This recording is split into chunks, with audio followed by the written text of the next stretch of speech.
मनुष्य की सबसे बड़ी और प्राथमिक आवश्यकताओं में से एक है जल। इसके बिना जीवन की परिकल्पना नहीं की जा सकती है। इस बात को ध्यान में रखते हुए जल जीवन मिशन 2.0 को दिसंबर 2028 तक के लिए विस्तारित कर दिया गया है, यानी कि इसको मंजूरी दे दी गई है केंद्रीय कैबिनेट की। अब इसमें क्या क्या नई बातें होंगी, साथ साथ जो जल जीवन मिशन 1 था उसकी क्या उपलब्धियां रही हैं और किस बात को ध्यान में रखते हुए इसको विस्तारित किया गया है, सभी बातों को समझेंगे। सबसे पहले बात करते हैं कि इसका उद्देश्य क्या है। तो देखिए, ग्रामीण जो क्षेत्र हैं, विशेष तौर पर जहां पर जल की उपलब्धता नहीं है, उन क्षेत्रों में पेयजल यानी पीने के पानी की आपूर्ति जो है उसको अभी तक ये था कि इंफ्रास्ट्रक्चर केंद्रित था। तो इंफ्रास्ट्रक्चर केंद्रित से हम उसको सेवा केंद्रित प्रणाली में बदल दें, इसी उद्देश्य से जल जीवन मिशन 2.0 को दिसंबर 2028 तक विस्तारित करने के लिए केंद्रीय कैबिनेट से मंजूरी दी गई है। अब इसमें 8.69 लाख करोड़ रुपए जो है इस पे जो व्यय है वो होगा, जिसमें कि 3.59 लाख करोड़ रुपए जो है वो केंद्र के द्वारा दिया जाएगा। अब देखिए, इस योजना के बारे में बात करेंगे, क्या इसकी उपलब्धियां रही हैं उसके विषय में भी बात करेंगे, लेकिन इससे पहले आपको बता दें कि खबर हमारी यही है, दिसंबर 28 तक जल जीवन मिशन 2 इसके पुनर्गठन और विस्तारण को मंजूरी दी गई है। केंद्रीय मंत्रिमंडल ने इसकी मंजूरी दे दी है। लेकिन उससे पहले हमें जानना जरूरी है जल जीवन मिशन 1 के बारे में, यानी कि पहला जो था। तो देखिए, 15 अगस्त 2019 को इसकी शुरुआत हुई थी और वर्ष 2024 तक प्रत्येक ग्रामीण घर में नल का पानी उपलब्ध हो, यह इसका लक्ष्य था। और इसका लक्ष्य यह भी था कि प्रति व्यक्ति यानी हर व्यक्ति प्रतिदिन 55 लीटर पानी तक उसकी पहुंच हो, यानी कि 55 लीटर पानी, स्वच्छ पीने का पानी, उसकी उपलब्धता हर व्यक्ति तक हो। अब केंद्र प्रायोजित एक योजना है और इस योजना को जल शक्ति मंत्रालय के देखरेख में ये योजना चल रही थी। इस योजना के विषय में एक चीज और याद रखिए, TAP, टी से क्या है, target every rural house hold, यानी कि प्रत्येक ग्रामीण घर को टारगेट करते हुए ये योजना है। FHTC यानी कि functional house hold tap connection, यानी कि हर घर में जो नल है उसको उपलब्ध कराना है, यह भी इसका लक्ष्य है। टी के बाद ए आता है, ए यानी कि एरिया ऑफ प्रायोरिटी की अगर बात करें तो इसमें जो विशेष तौर पर सूखाग्रस्त एरिया है वहां पर इसका टारगेट है, जो मरुस्थलीय एरिया है या जो SAGY यानी कि सांसद आदर्श ग्राम योजना के तहत जो ग्राम आते हैं वो इसकी प्राथमिकता में है। इसके अलावा पी यानी कि पब्लिक प्लेस भी इसकी प्राथमिकता में है, यानी कि स्कूल और आंगनबाड़ी सेंटर जैसे हो गए। अब ये शुरुआत 15 अगस्त 2019 को हुई थी, 2024 तक था। अब इसकी जिस हम जल जीवन मिशन 2.0 की बात कर रही हैं उसको विस्तारित किया गया है दिसंबर 2028 तक। अब देखिए, इसकी क्या क्या खास बात होने वाली है इसके अंतर्गत। तो देखिए, इसमें डिजिटल सुदृढ़ीकरण और मैपिंग होगा, यानी कि इसके माध्यम से जो सुजलम भारत डिजिटल फ्रेमवर्क है उसके अंतर्गत हर गांव को एक यूनिक सुजल गांव सर्विस एरिया आईडी दिया जाएगा। इस आईडी को आप देख सकते हैं, इस तरह का कुछ ये होगा।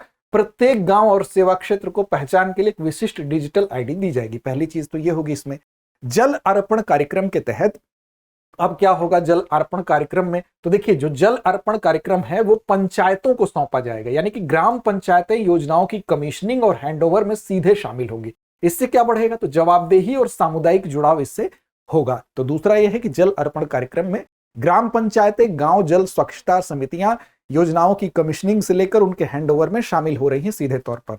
इसके अलावा हर घर जल घोषणा की नई व्यवस्था। अब इस नई व्यवस्था में क्या है, हर घर जल जो व्यवस्था है इसको राज्य द्वारा संचालन और रखरखाव की पुष्टि के बाद ही पंचायत ये घोषणा करेगी कि हर घर जल व्यवस्था सुनिश्चित हुई है कि नहीं, यानी कि बिना राज्य की सहमति के ये घोषित नहीं किया जा सकेगा कि हर घर जल हो गया है, उपलब्ध हो गया है, यानी कि यहां पर राज्य सरकार इन्वॉल्व रहेगी।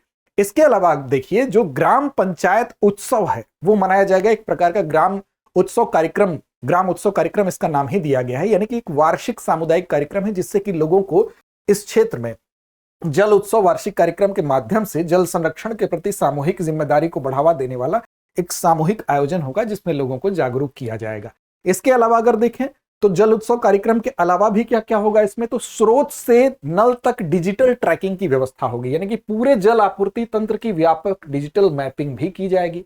तो आप देख सकते हैं, चाहे वो यूनिक आईडी की बात हो गई, डिजिटल ट्रैकिंग की बात हो गई, जवाबदेही और सामुदायिक जुड़ाव की बात हो गई, या प्रमाणन की बात हो गई, या यहां पर जागरूकता की बात हो गई जल उत्सव कार्यक्रम के माध्यम से, ये सारी चीजें इसमें शामिल होने वाली हैं। अब इसमें जो आप जल जीवन मिशन 2 शुरू किया गया है तो इसका लक्ष्य है क्या, तो बेसिकली लक्ष्य यही है कि दिसंबर 2028 तक जाते जाते जो 19.36 करोड़ ग्रामीण जो घर हैं वहां पर नल जल का कनेक्शन पूर्ण रूप से सभी ग्रामीण घरों तक इसको पहुंचा दिया जाए, ये इसका लक्ष्य है। अब नजर डालना हमारे लिए जरूरी ये भी है कि जो पहला इसका पार्ट था, यानी कि पहले हिस्से में हमने कहां तक सफलता पाई। तो देखिए, जल जीवन मिशन जो है ग्रामीण भारत की बदलती तस्वीर को प्रस्तुत इसलिए कर रहा है क्योंकि अगर आप 2019 का आंकड़ा देखेंगे तो वर्ष 2019 में केवल 3.23 करोड़ लोगों तक, ग्रामीण घरों तक ये कनेक्शन था।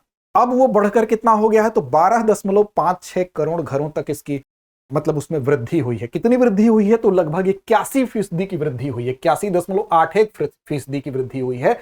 यानी कि जहां 2019 की शुरुआत में केवल 3.23 करोड़ घरों तक था, जो कि केवल 17% था, वर्तमान में 81.81% तक, यानी 15.80 करोड़ घरों तक इसकी पहुंच हुई है। करोड़ इतने घरों तक यहां नल जल कलेक्शन की बात हुई है।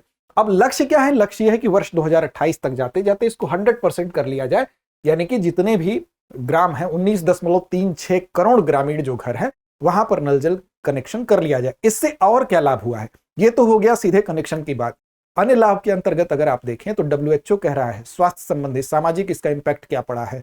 तो पानी लाने से जो समय व्यय होता था, तो 5.5 करोड़ घंटों की बचत हो रही है। यानी कि डायरिया से भी एक रोग भी था, डायरिया से जो 4 लाख मौतें थी स्वच्छ जल के अभाव में, उन मौतों में 4 लाख मौतों की कमी आई है। तो ये आंकड़ा बहुत ही उत्साहजनक है।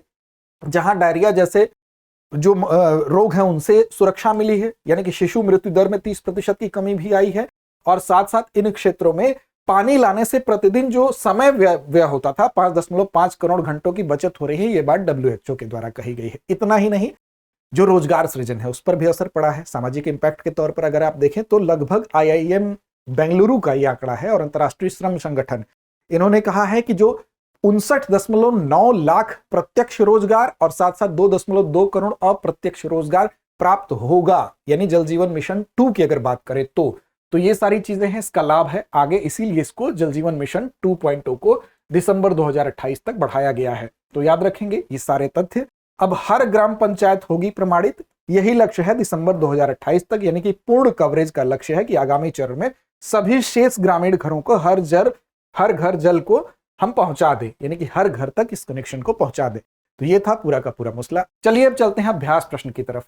केंद्रीय कैबिनेट ने जल जीवन मिशन की अवधि को कब तक बढ़ाने की मंजूरी दी है? विकल्प आपके सामने है दिसंबर 2026, दिसंबर 2027, दिसंबर 2028 या दिसंबर 2030। तो इस प्रश्न का जवाब कमेंट बॉक्स में दीजिए। चैनल को सब्सक्राइब नहीं किया तो कर लीजिए। साथ साथ टेलीग्राम चैनल पर भी हम उपलब्ध हैं।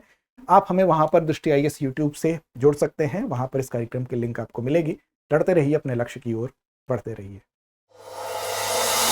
अब एग्जाम की तैयारी को और बेहतर करने के लिए हमारे चैनल को लाइक, शेयर और सब्सक्राइब करना ना भूलें।